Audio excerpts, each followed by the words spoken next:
May I offer, I never do this.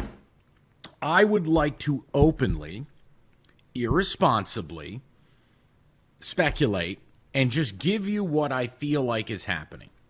Now, Rico, it's going to be a stream of consciousness. It's going to be, that is irresponsible. I know it is.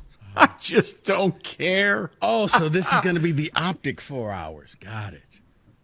No, this is just what I think it is. And what I'd like to offer people a chance to do is tell me how much or how little of what I say they believe.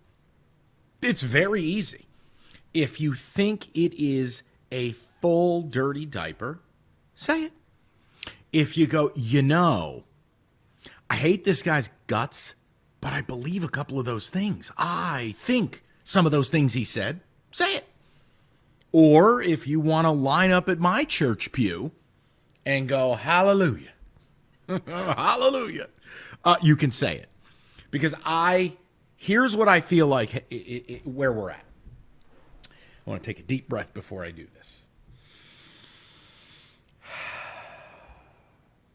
I believe Michigan is shutting down their season because they don't want to get their ass kicked, because they know if they get their ass kicked, they have a harder time extending their head coach. Plus, they have National Signing Day coming up, and they have to pull one of the greatest cons in the history of college football by getting kids to sign, even though their coach's future is up in the air and their program is total chaos. And they know if they play, it makes it harder to recruit, and it makes it harder to get Harbaugh signed because optically, there's that word optics, they're going to look like idiots. Meanwhile, Harbaugh's getting to control the ball and saying that we're going to talk after the season, but yet the season's pretty much over because you didn't want to play Maryland because Tua's little brother would have kicked your ass. Then you would have played Ohio State and you would have got your heads taken off, and Herbie would have laughed at you as he punted your head right over the moon. And now the Big Ten had the audacity to actually schedule another game for you when you really don't want to play because, see flow chart, go back to 1, you have to protect recruiting, and you have to basically go and lie to these kids and tell them that Jim's going to be there. So then Jim does a ridiculous interview on our station saying, well, I want to be the coach at Michigan, which people like me and Rico listen to and go, well, if you want to be the coach, why haven't you signed the contract? None of this makes any sense. And the point is, it's just what I've been telling you for weeks. You shut your season down. You have no reason to play. You're embarrassed to take the field. You have to somehow con these kids into signing with you tomorrow, and no one really knows the future of your head coach. That's what I believe is going on. That's what I believe is going on. That is my baseless, erroneous, irresponsible, party speculation. You want to dial the number, dial it. That's exactly how I feel. 248-539-9797. Somebody get me some holy water. Here you go. I didn't want to interrupt you. Everything that you said is absolutely true. That's how I feel. Michigan, after having spirited practices on Sunday, posting pictures, look at us. We're out here. We're better. We were in the weight room on Thursday and Friday. Practice on Sunday. You guys know you got to play Iowa. What? Oh, it's not over?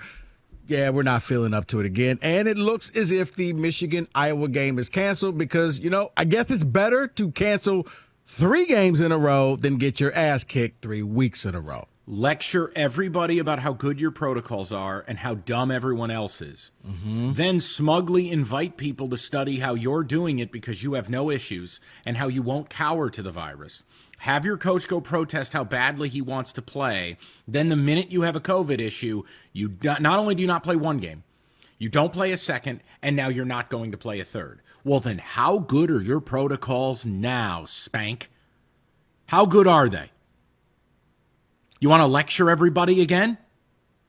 Nobody's had a problem like you. Unless, of course, revert to what I said. They know they can't play. Mm-hmm. National Signing Day's tomorrow. If they were coming off a 70-7 loss like Arizona State, you don't think that would cause some kids to bail? If they were going to announce that Harbaugh's not here next year, you don't think that would cause some kids to bail? They are this is my opinion, and it does not represent that of 97 Won the Ticket or Entercom Communications. It is my opinion. They're executing a con.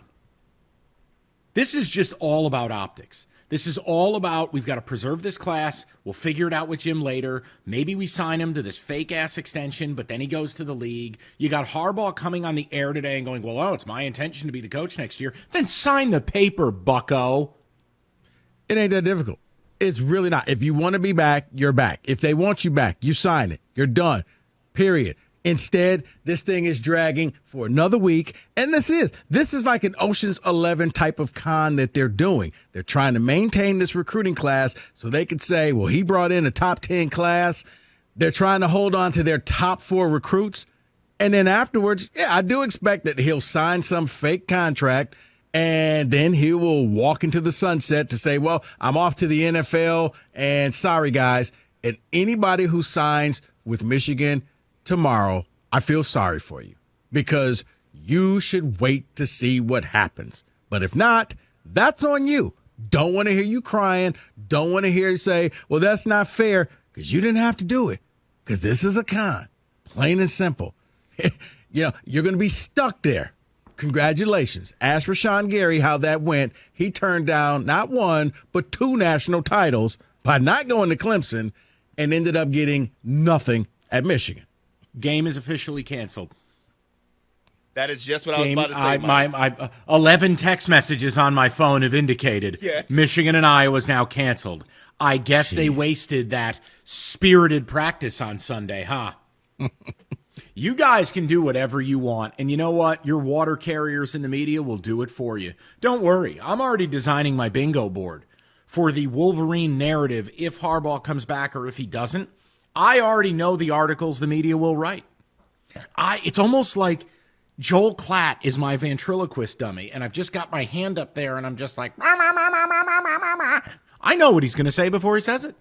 We're going to design a bingo board, Rico, and I think we need to have like either a financial bet or a dinner or something in this post-COVID world where I pick you up in a chariot or a horse-drawn carriage and we go out to eat together.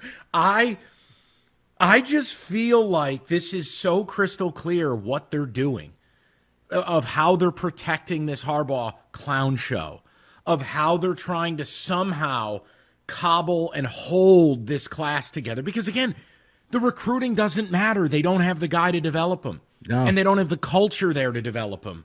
And half of these kids will bail anyways, and most of the kids you sign end up being busts. So it's just one of these things, like, I see it clearly in my mind. If you think I'm a delusional ass bleep, that's fine. I get paid either way. It's the conversation that's alluring to me. I want to know what you guys see.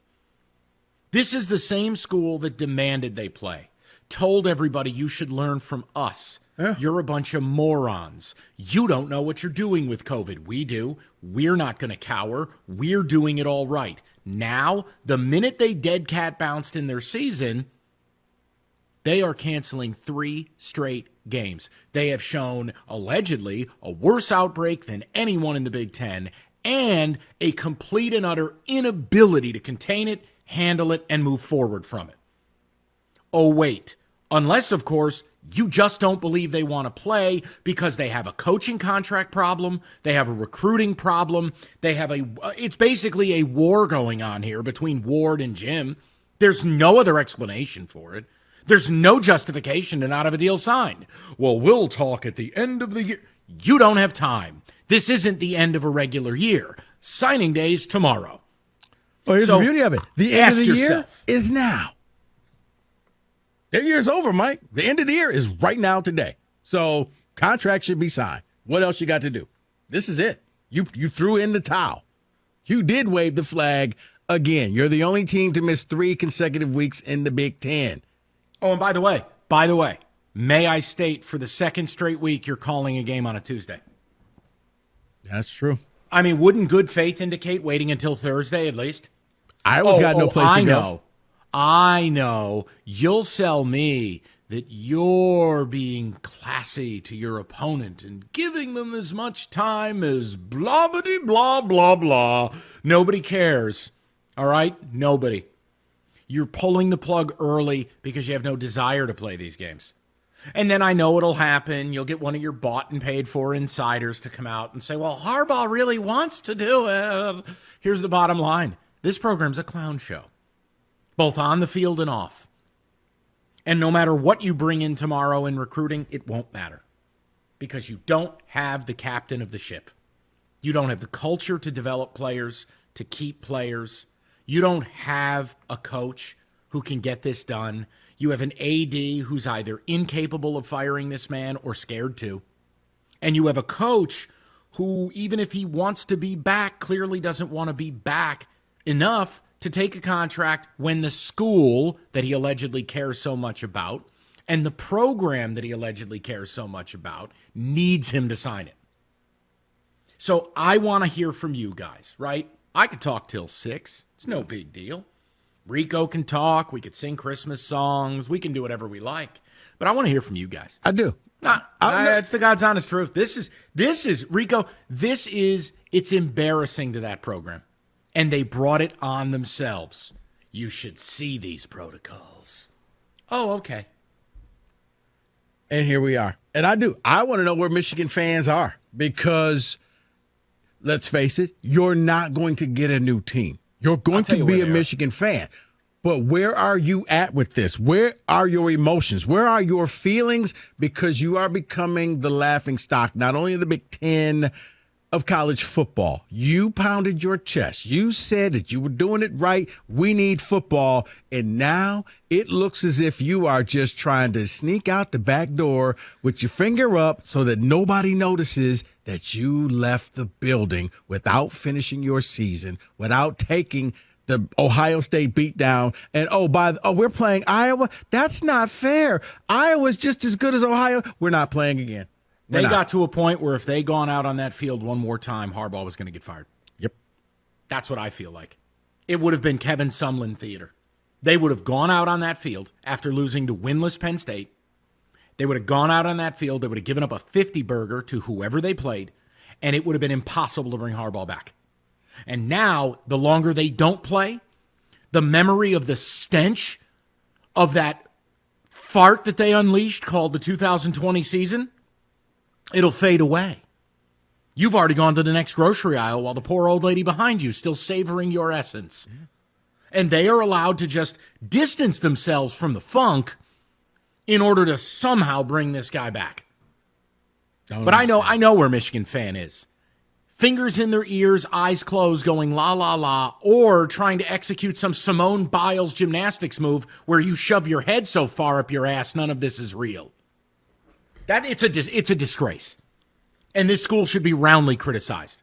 From Ward Manuel to Jim Harbaugh, for the on-field product, for the contract situation, to the yelping about how good their protocols are, to just this entire 2020 is malfeasance on the part of the University of Michigan's football operations. This is an embarrassment. I promise you. If they duck these games, which I'm sorry, I believe in my mind they did, but I can't prove it, so don't ask me to because this isn't a court of law. It's a radio show, so leave me alone. 248-539-9797. The whole point is... No, I promise you, if it were not Ohio State and if they had to play Illinois this week, they would have played, Mike. If they had to play Nebraska, they would have played.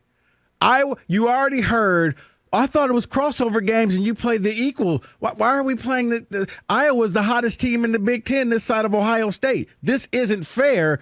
Yeah, we're not going to play this either. You tipped out. You walked out of the season. And this won't be forgotten at no point.